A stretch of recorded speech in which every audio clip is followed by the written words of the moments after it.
Bien. Buenas tardes, chicos. Buenas tardes, buenos días. Buenos días serían el momento en que se habilita el, el video. Bien. Les habla la profesora Marturet. Y antes de empezar la clase quería hacerle algunas aclaraciones. Primero, mis clases, por lo que habrán visto en la primera semana, y bueno, empezando esta segunda, como el material, digamos, el contenido de la materia es bastante, hemos decidido, se llegó hablando con el profesor, con el licenciado Quiroga, de que las clases se van a subir 2 clases por semana, ¿sí?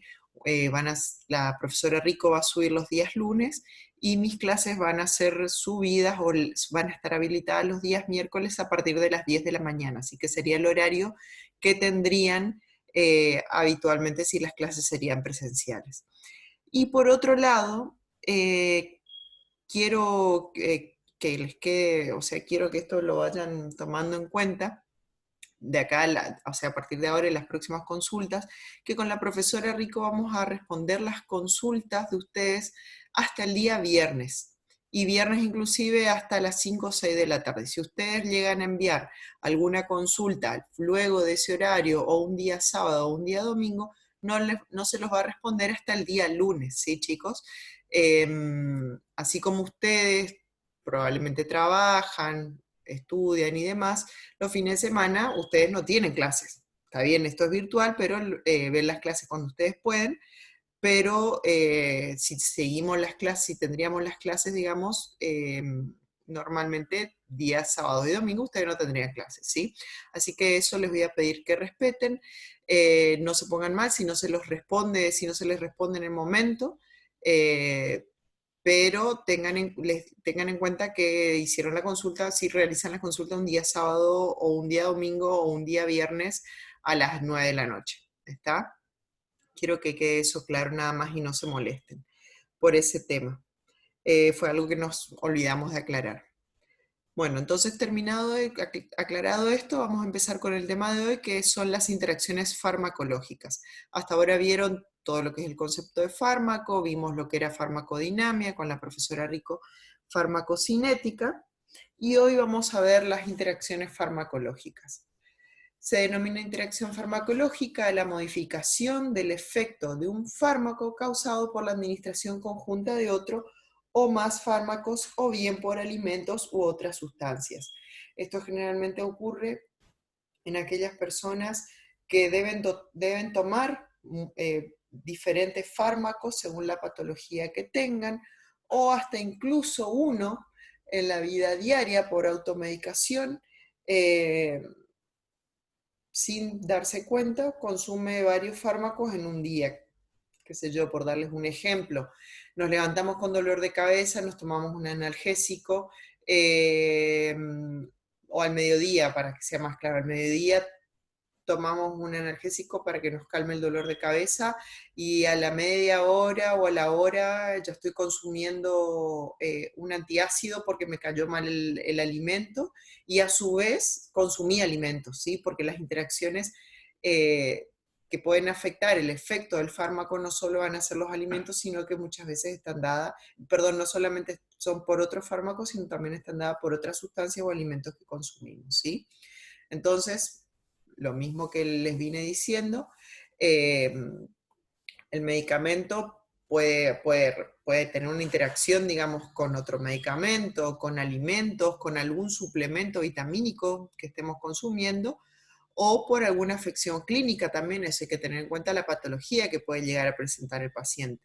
Y los posibles efectos, o sea, lo que puede producir la interacción con estos causantes, con esto que le acabo de mencionar, puede ser la disminución de la acción de los medicamentos, del que queremos que realice el efecto, un incremento de la acción de los medicamentos, o puede producir efectos adversos, es decir, efectos que no queremos que se produzcan cuando consumimos un alimento. Perdón, un medicamento. Bien, dentro de los tipos de interacciones que se pueden producir, vamos a tener interacciones farmacocinéticas y farmacodinámicas. Bien, dentro de las interacciones farmacocinéticas, eh, como vieron con la profesora Rico, la farmacocinética tiene diferentes pasos, en donde las interacciones que vamos a ver van a ser a nivel de la absorción, la distribución, el metabolismo y la eliminación. Bien, en las interacciones farmacocinéticas, siempre la interacción va a ocurrir antes de que el fármaco llegue al receptor o al lugar de acción. Esto lo que va a provocar es una variación en su concentración plasmática o tisular, ya sea aumentándola o disminuyéndola. Como por ejemplo, los antiácidos que contienen cationes equivalentes, como el calcio o el magnesio, pueden formar quelatos con los antibióticos del grupo de las tetraciclinas, reduciendo su absorción intestinal y por ende disminuyendo el efecto del antimicrobiano, es decir, de estas tetraciclinas, ¿sí? Fíjense la combinación de un antiácido con un antibiótico. Y muchas veces decimos, este antibiótico no me hace nada, el médico no me da lo que tiene que hacer, y muchas veces no respetamos o no respetamos la forma de consumirlo, de ingerirlo como les indicó el médico, o no se le avisó al médico de que uno toma otra medicación para otra patología, ¿sí? La mayoría de los fármacos son administrados por vía oral y van a ser absorbidos a través de la mucosa intestinal. Debido a la presencia de los alimentos, el proceso farmacocinético más importante en cuanto a las interacciones va a ser la absorción, en el 95% de los casos. O sea, la interacción, el proceso donde mayormente se va a ver interferido va a ser en la absorción. Bien, ¿qué es lo que puede ocurrir en la absorción, digamos, si hay dos fármacos que están compitiendo, dos fármacos que son administrados a la misma vez? Puede ocurrir que se encuentre retardada, la absorción de uno de los fármacos se encuentre retardada por la administración de aquellos fármacos que inhiben la motilidad gastrointestinal, como por ejemplo la atropina y los opiáceos, que lo que hacen es relajar todo lo que es a nivel muscular, ¿sí? Todo lo que es, como le dice ahí, la motilidad gastrointestinal. Puede verse acelerada la absorción al incidir en el rápido, como le dice, al incidir en el rápido vaciado del contenido gástrico hacia el duodeno, es decir, que algún fármaco acelere el vaciado gástrico, como por ejemplo la metoclopramida.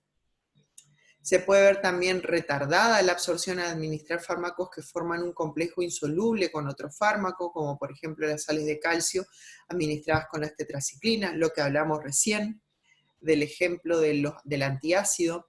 Se puede ver retardada también la absorción al administrar una parafina líquida como un laxante, provocando la retención de fármacos que sean liposolubles en el intestino.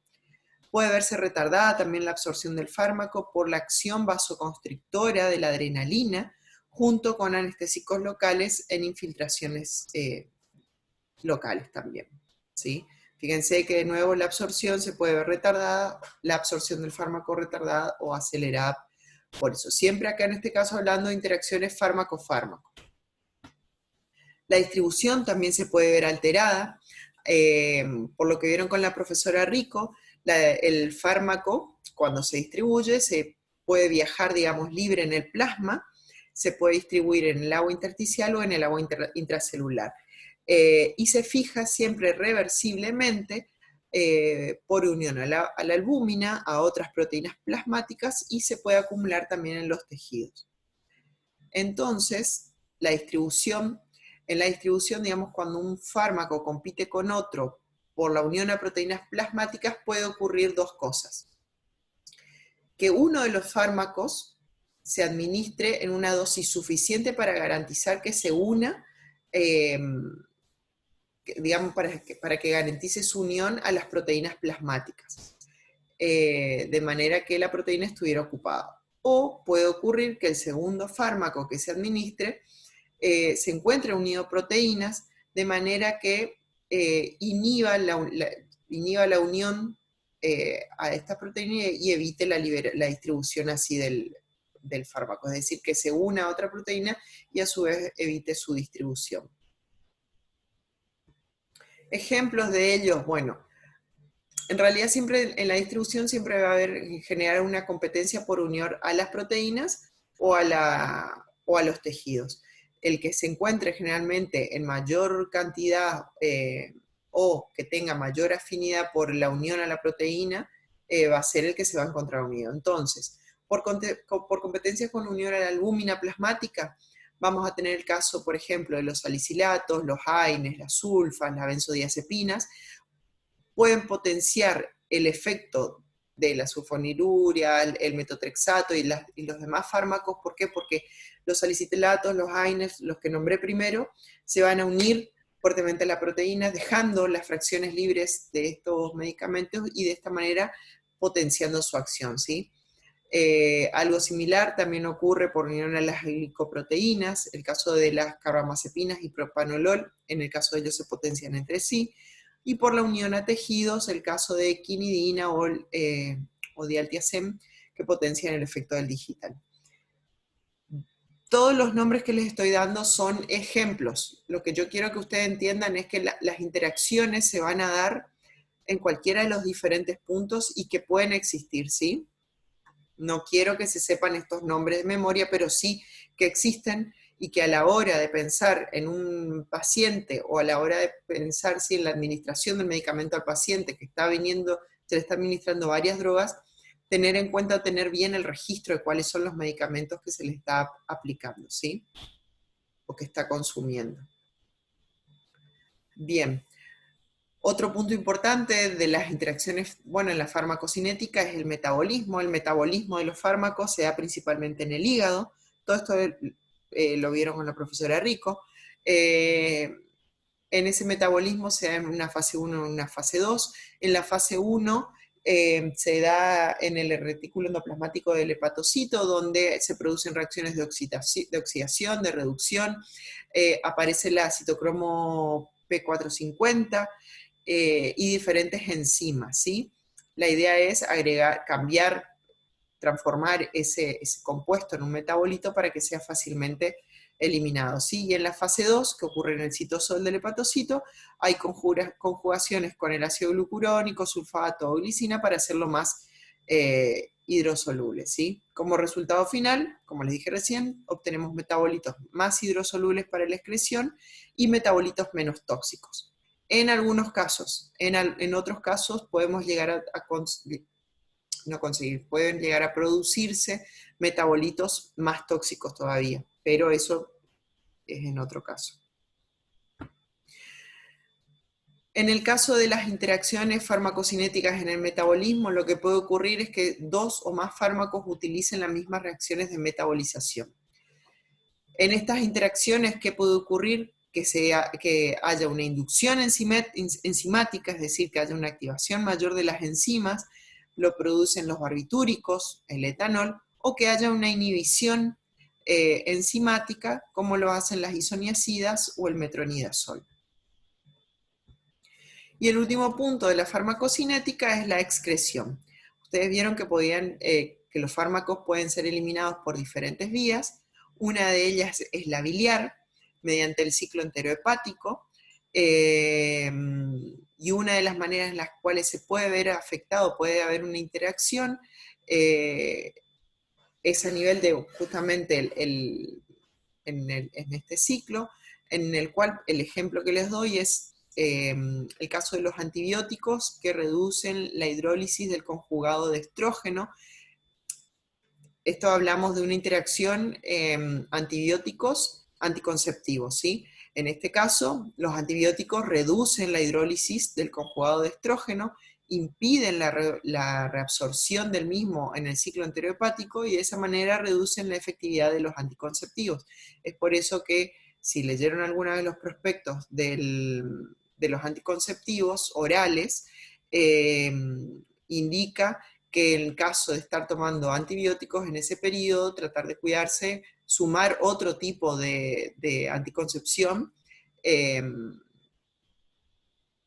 para evitar, digamos, para evitar el embarazo en caso de que uno no lo quiera, ¿sí?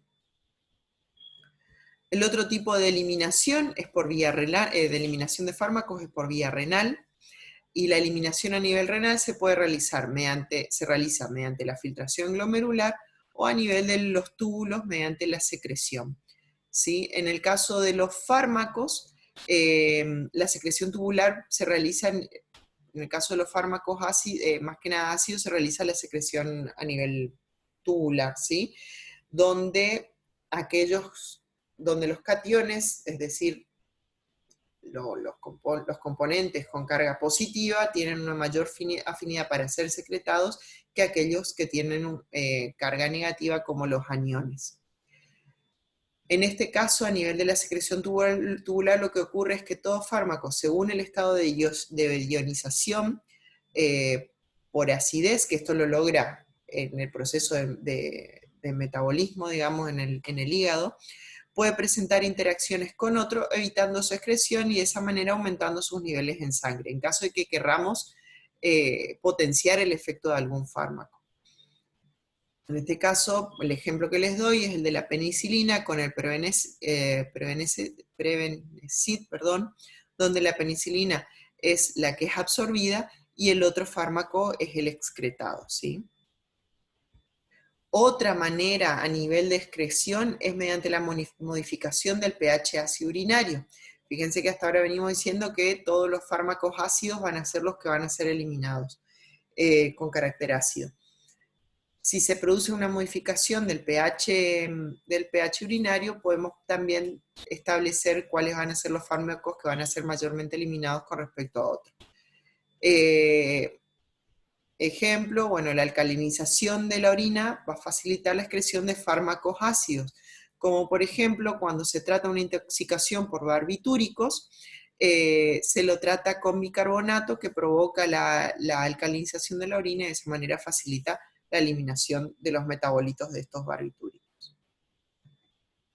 Otra interacción que se da más que nada a nivel farmacocinética, que fue lo que hablamos al principio, es la interacción con los alimentos, ¿sí? Como les dice ahí, el alimento puede modificar la farmacocinética del fármaco, alterar sus concentraciones y de esta manera alterar la actividad terapéutica, aumentándola o disminuyéndola.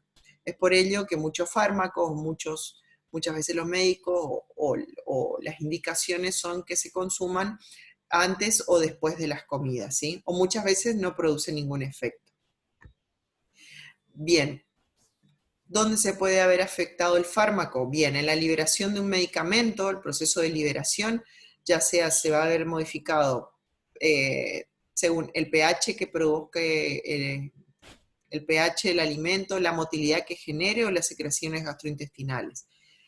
A su vez, la presencia de alimentos en el tubo digestivo puede retrasar el vaciado gástrico, es decir, el pasaje de ese alimento hacia el intestino, lo que retrase a su vez la absorción del fármaco, incrementar la motilidad gastrointestinal y de esa manera al incrementar esa motilidad evita también la absorción o puede favorecer la absorción dependiendo de las características del fármaco, según dónde sea que se absorba, que estimule las secreciones gastrointestinales, modifique el aclaramiento presistémico de los fármacos del hígado. También provocan modificaciones en la velocidad de absorción, lo que venimos diciendo recién, un cambio en la cantidad del fármaco absorbido va a provocar todo esto. Cuando el fármaco se distribuya puede haber un desplazamiento del mismo por algún nutriente que se una a las proteínas plasmáticas o puede ocurrir de que ante un déficit de proteínas plasmáticas, como les dice ahí, por una alimentación inadecuada, haya una mayor circulación del fármaco libre, que es el que va a ejercer la acción. Por ejemplo, ante un caso de desnutrición, disminuyen las albúminas y por ende el fármaco no tiene a qué unirse y va a aumentar, digamos, su estado, va a aumentar a nivel plasmático. También cuando se metaboliza hay reacciones de oxidación y reducción y de conjugación que pueden estar alteradas también según el alimento que nosotros estamos consumiendo. Que era lo que les decía recién, los fármacos aportan los sustratos necesarios para las reacciones de conjugación, provocan inducción o inhibición de los sistemas enzimáticos y dan lugar a cambios en el flujo esplénico hepático. Entonces, por ejemplo, el jugo de pomelo lo que hace es inhibe, suprime a una isoenzima que forma parte del sistema del citocromo P450, produciendo una disminución del metabolismo del primer paso y por ende un aumento en la biodisponibilidad y la concentración plasmática del fármaco. Es decir, el fármaco no puede ser metabolizado y por ende va a seguir circulando en el sistema, en la circulación sistémica. A nivel de lo que es la eliminación también se puede alterar a nivel renal, debido, como dice, los alimentos pueden alterar la eliminación renal de los metabolitos, de los fármacos, mediante el cambio de pH de la orina, ¿sí? Los alimentos que van a acidificar la orina son la carne, los quesos, las harinas, mientras que van a alcalinizar la orina, la leche, las verduras y las legumbres. Hasta ahí lo que vimos eran interacciones farmacocinéticas, ¿sí? Ahora vamos a ver lo que son las interacciones farmacodinámicas. Estas interacciones se van a producir cuando hay una interferencia entre los mecanismos de acción de los fármacos. Acuérdense que la farmacocinética hace referencia a todo lo que le ocurre al fármaco dentro de nuestro cuerpo debido a las diferentes reacciones, ya sea metabolización, la distribución, el pH y demás que se encuentre, con el que se encuentra en contacto, mientras que la farmacodinámica hace referencia a la relación del fármaco con el receptor y el efecto que queremos que produzca ese fármaco, ¿sí? Entonces, en las interacciones farmacodinámicas hay una interferencia en el mecanismo de acción. En este caso, acuérdense que siempre hablamos de dos fármacos, de dos o más fármacos. Estos pueden comportarse de manera antagonista o sinergista. Antagonista, es decir, si sus mecanismos llevan a efectos opuestos, o sinergistas, si sus mecanismos, si ambos fármacos potencian o suman el efecto final. Dentro del sinergismo tenemos de dos tipos. El aditivo de suma, por un lado, en el que el efecto total de los medicamentos que están administrados suman sus efectos individuales. Por ejemplo, la asociación del cloranfenicol y de las tetraciclinas, o de las penicilinas y las cefalosporinas, es decir, son antibióticos, los cuales cada uno van a producir el efecto, pero que en la suma va a ayudar a tratar esa bacteria, ¿sí? O por otro lado, pueden actuar como, el sinergismo puede ser con potenciación, donde el efecto que se ve, el efecto de esta asociación es superior a la suma de los efectos individuales. La potenciación puede llegar a ser favorable, como es el caso de las penicilinas, que se trata de un bactericida con un inhibidor de las beta-lactamasas, que es el ácido clavulánico. Este es el famoso antibiótico que conocemos como amoxiclavulánico. No solamente la penicilina actúa a nivel de la membrana, inhibe la síntesis de la membrana plasmática de la bacteria y por ende la mata, y a eso le sumamos el efecto inhibidor de las beta-lactamasas. Las beta-lactamasas son enzimas que evitan la acción de las penicilinas. Entonces, por un lado, le estoy dando un antibiótico que va a ayudar a matarla para matar la bacteria, pero a su vez, como la bacteria ya presenta defensas, que son esas beta-lactamasas, yo doy otro antibiótico que evita que actúen esas beta-lactamasas y de esa manera la acción se potencia, ¿sí? Bien. Por otro lado, tenemos las reacciones de antagonismo. En este caso, el antagonismo puede ser funcional o fisiológico, donde es la acción opuesta de dos fármacos actuando sobre un mismo receptor, de forma que el efecto de uno de ellos se va a ver afectado. Es decir, si hay tenemos dos fármacos que están compitiendo por un mismo lugar, el efecto de uno por un mismo receptor sería el efecto de uno de ellos se va a ver disminuido porque el otro está ocupando ese lugar, ¿sí? Como le dice ahí, el antagonismo se produce cuando los fármacos actúan sobre el mismo receptor, el cual puede ser reversible y competitivo, es decir, hablamos de competitivo cuando la cantidad, como le dice ahí, la proporción de los receptores ocupados por el agonista o el antagonista está en función de la concentración de cada uno de los fármacos. ¿Qué quiere decir? Que si yo tengo, hablamos de competencia, ¿sí? Cuando hablamos de competitivo es una competencia.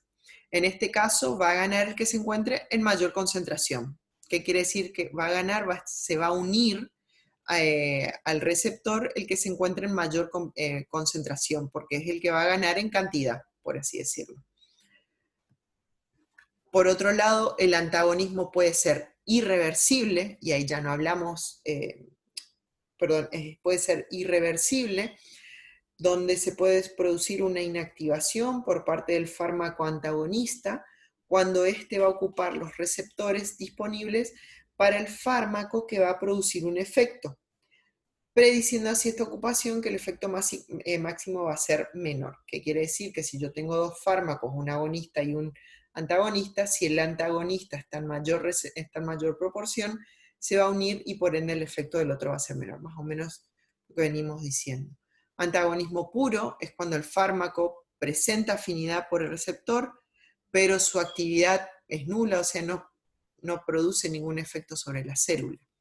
Y el antagonismo parcial es aquel en el que el fármaco tiene afinidad, se puede comportar como agonista, es decir, generar una función, o antagonista según el tipo de fármaco que esté presente.